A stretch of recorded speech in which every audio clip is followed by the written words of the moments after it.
Hello दोस्तों, मेरा नाम है कुणाल और आज के इस लेक्चर के अंदर हम बात करने वाले हैं वेरी इंपॉर्टेंट टॉपिक जिसका नाम है डायगोनलाइजेशन। इससे पहले हमने बहुत सारे इंपॉर्टेंट कॉन्सेप्ट्स को इस चैप्टर लीनियर अलजेब्रा के अंदर कवर करने की कोशिश करी है। उम्मीद करता हूं आपको इस पूरे चैप्टर में मजा आ रहा होगा। तो चलिए स्टार्ट करते हैं आज का हमारा लेक्चर बेसिकली ऑन डायगोनलाइजेशन। शुरू करने से पहले make sure to subscribe to the channel and also join the Telegram channel, जिसका लिंक जो है वो आपको इसी वीडियो के नीचे मिल जाएगा, जिससे आपको फॉर्मूला शीट्स नोट्स वगैरह जो है अपडेट्स वगैरह मिलती रहे। तो चलिए स्टार्ट करते हैं आज का हमारा लेक्चर बेसिकली ऑन डायगोनलाइजेशन। अब ये क्या कंसेप्ट है वो मैं आपको विथ बेसिक टू एडवांस आपको बताने वाला हूँ। अगर सबसे पहले टॉपिक का यहाँ पे नाम लिख देते हैं, जिसका नाम है क्या, डायगोनलाइजेशन नाम है। बिल्कुल सर, डायगोनलाइजेशन हमारा नाम है टॉपिक का। ओके, अब दोस्तों अगर मैं बात करूं यहाँ पे, हम ना यहाँ पे सबसे पहले बात करते हैं सिमिलर मैट्रिक्स की। किसके बारे में? सिमिलर मैट्रिक्स किसको बोलते हैं दोस्तों? ए और बी, ए एंड बी अगर मेरे पास दो मैट्रिक्स है, उसको मैं similar, if and only if, similar if and only if, double F बोलते हैं ना इसको, तभी हम इसको सिमिलर बोलेंगे दोस्तों, जब हमारा पी इनवर्स, पी क्या है? एक इनवर्टिबल मैट्रिक्स है। मैं इंट्रोड्यूस कर रहा हूँ यहाँ पे, बताता हूँ। पी इनवर्स ए इंटू बी, अगर इस पूरे का मल्टीप्लीकेशन बी के बराबर आ जाए, वेयर वेयर पी जो है वो क्या है हमारे पास?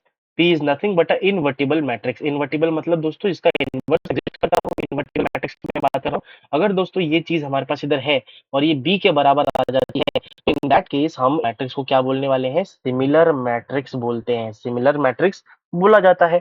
अब दोस्तों मैं आपको क्या बताने वाला हूँ, जो सिमिलर बेसिकली हमारे पास सिमिलर मैट्रिक्स, यहाँ पे मैं बताऊं, similar matrix have same trace, same trace अगर आप निकालोगे ना ट्रेस, तो सेम आएगा।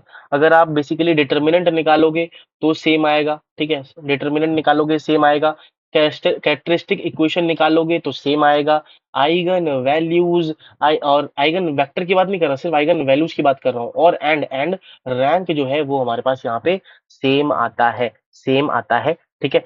अगर यहीं पे दोस्तों इन कॉन्ट्रास्ट हम बात कर लेते हैं इक्विवेलेंट मैट्रिक्स के बारे में। अब इक्विवेलेंट मैट्रिक्स क्या होता है?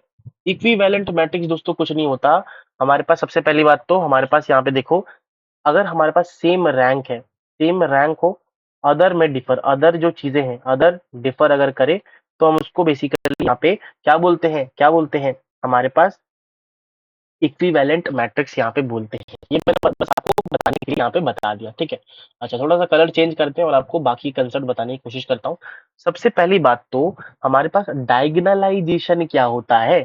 डायगोनलाइजेशन की दोस्तों अगर मैं यहाँ पे बात करूँ, दैट इज बेसिकली व्हाट, डायगोनलाइजेशन। इस वाले कंसेप्ट में क्या होता है, ये तो मैंने सिमिलर मैट्रिक्स की बात बता दी दोस्तों। सिमिलर मैट्रिक्स के अंदर ही अगर मैं बेसिकली पी इनवर्स ए और पी, यहाँ पे पी क्या है बेसिकली, पी एक मैट्रिक्स है यहाँ पे, अगर मैं ये करता हूँ और मेरे को एक डायगोनल मैट्रिक्स यहाँ पे मिल गया, अब मिला मेरे को, अगर ये ऑपरेशंस करने के बाद मेरे को एक डायगोनल मैट्रिक्स मिला, तो I will conclude that basically हमें पी एंड डी नोन, ठीक है। तो मैं क्या ऐसा ए मल्टीप्लाई करूं जिससे मेरे को यहाँ पे डायगोनल मैट्रिक्स मिल जाए। पी हम क्या बोलते हैं? पी को, पी बेसिकली हमारे पास क्या होता है? मॉडल मैट्रिक्स हम इसको बोलते हैं, मॉडल मैट्रिक्स हम यहाँ पे इसको बोलते हैं। बेसिकली x1 x2 x3 हमारे पास इधर रहता है। और डायगोनल मैट्रिक्स जो होता है ना, डायगोनल मैट्रिक्स ये D, D is nothing but हमारे पास आइगन वैल्यूज वाला मैट्रिक्स। यहाँ पे आइगन वैल्यूज होंगी, डायगोनल मैट्रिक्स हमारे पास यहाँ पे 0 0, बाकी सब तो 0 होगा, तो ये हमारे पास डी हमारे पास यहाँ पे हो जाता है। और इसी प्रोसेस को, ये जो प्रोसेस है of getting this particular equation diagonal करके करने के बाद, इसी को हम क्या बोलते हैं यहाँ पे? डायगोनलाइजेशन बोलते हैं, डायगोनलाइजेशन बोलते हैं। अब इसका एप्लीकेशन क्या है? Application, what is the application for this basically diagonalisation, वो हम आपको यहाँ पे बताने वाले हैं। अगर मैं डायगोनलाइजेशन की बात करूँ ना, मैं आपको बताने की कोशिश करता हूँ। सबसे पहली बात तो हमारे पास जो इक्वेशन था क्या था? P inverse AP, P inverse AP is equal to D, is equal to D. मैंने क्या किया, मैंने क्या किया, प्री एंड पोस्ट मल्टीप्लाई किया this equation, pre and post multiply किया with P and P inverse. तो मैंने यहाँ पे क्या कर दिया? पी मल्टीप्लाई किया इसके साथ, ठीक है, और पी इनवर्स यहाँ से मल्टीप्लाई कर दिया राइट साइड से, पोस्ट मल्टीप्लाई बेसिकली। तो यहाँ पे भी पी, यहाँ पे हमारे पास पी इनवर्स। आप देख सकते हो इसके, अगर मैं देखूं ध्यान से, थोड़ा सा आपको बताने की कोशिश कर रहा हूँ, ये आइडेंटिटी बन गया, ये आइडेंटिटी बन गया, तो हमारे पास क्या निकल के आ गया? ए मैट्रिक्स निकल के आ गया। तो अगर हमें कभी एक आइडेंटिटी मैट्रिक्स चाहिए, सॉरी एक बेसिकली ए मैट्रिक्स, अननोन मैट्रिक्स हमें अगर निकालना है और हमें एक मॉडल मैट्रिक्स गिवन है और diagonal matrix eigen values, if in question eigen values and eigen vectors given we can get the matrix itself. इसका मतलब in with the process of diagonalization if, क्या कंसेप्ट देखो दोस्तों, कंसेप्ट देखो एक बार, अगर हमें if eigen values and eigen vectors known, can get we can get the matrix itself, जिस मैट्रिक्स से ये आइगन वैल्यूज आई है ना, उसी को हम निकाल सकते हैं यूजिंग दिस पर्टिकुलर प्रोसेस जो मैंने यहाँ पे आपको लिख दिया है कि P D P inverse. P क्या है हमारे पास, जो मॉडल मैट्रिक्स होता है वेक्टर्स वाला मैट्रिक्स, उसका इनवर्स निकालेंगे। डी जो है वो क्या होता है हमारा डायगोनल मैट्रिक्स, जिसमें आइगन वैल्यूज का डायगोनल एलिमेंट जो है वो आइगन वैल्यूज होती हैं। ये बहुत ही ज्यादा इंपॉर्टेंट कंसेप्ट है दोस्तों, उम्मीद करता हूँ आपको समझ आया है, ठीक है ना, समझ आया है। चलिए, दूसरी चीज ये यहाँ पे एक एग्जांपल के थ्रू आपको ये पूरा जो मैंने हमें अभी तक समझा है उसको एक करके देख लेते हैं, ठीक है, जिससे आपको थोड़ा और क्लैरिटी मिल जाए कि हमने क्या क्या सीखा अभी। दोस्तों गिवन क्या है, गिवन है A of one one is equal to 6 6, ठीक है, ये हमारे पास यहाँ पे गिवन है। And A of -1 1 is given as -2 2 then A क्या होगा, अच्छा क्वेश्चन भाई, सर आपने जो सिखाया उसका उल्टा ही क्वेश्चन दे दिया। नहीं दोस्तों, ध्यान से देखना, अगर इसको मैं देखूं A X is equal to lambda X form में लिखा हुआ है, बिल्कुल सर। अगर मैं ध्यान से देखूं, ए एक्स क्या है 1 1, ठीक है, और यहां से अगर मैं दोस्तों 6 कॉमन ले लेता हूं तो यहाँ पे भी क्या बच गया 1 1, तो यहाँ पे लैम्डा 1 की वैल्यू क्या आ गई 6 आ गई।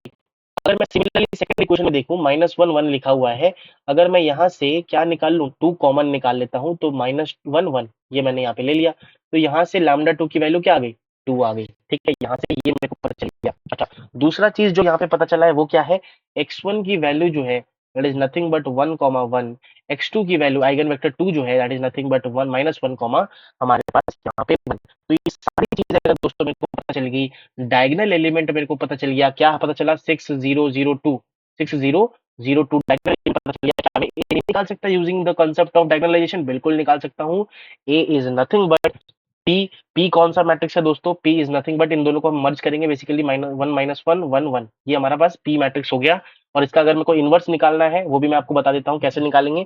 पहले तो डी मैट्रिक्स यहाँ पे लिख लेते हैं, दैट इज 6002, ये मैंने यहाँ पे कर लिया। पी इनवर्स के लिए हमें क्या करना पड़ता है, एडजॉइन पे मैंने आपको बताया था शॉर्टकट, बेसिकली यहाँ पे हम क्या करेंगे, सबसे पहले 1/2 दैट इज अ डिटर्मिनेंट, अगर आप डिटर्मिनेंट कैलकुलेट करोगे पी का तो यही आएगा, और इसको हम क्या करेंगे डायगोनल एलिमेंट्स को चेंज करेंगे, ऑपोजिट जो दूसरे नॉन डायगोनल एलिमेंट्स है उसका साइन चेंज कर देंगे, साइन चेंज करेंगे तो माइनस और यहाँ पे 1 आ जाएगा।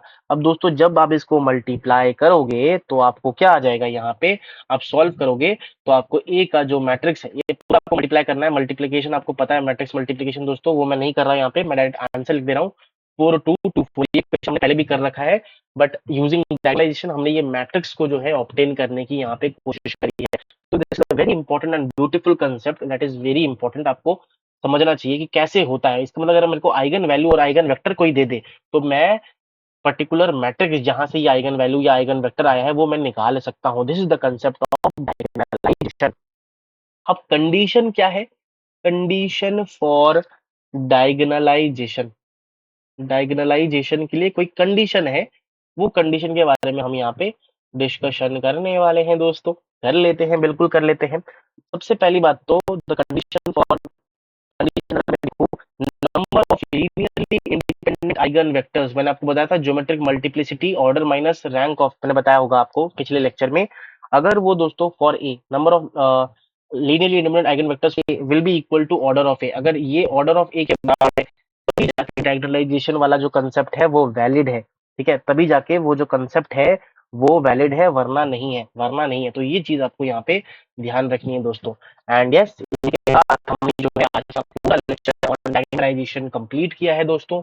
उम्मीद करता हूँ आपको सीखने को मिला होगा डायगोनलाइजेशन होता क्या है, कैसे होता है, कंडीशन क्या है, अ, ये सारी चीजें जो है हमने यहाँ पे आज जानने की कोशिश करी है। तो उम्मीद करता हूँ आपको आज का लेक्चर मजा आया होगा, राइट।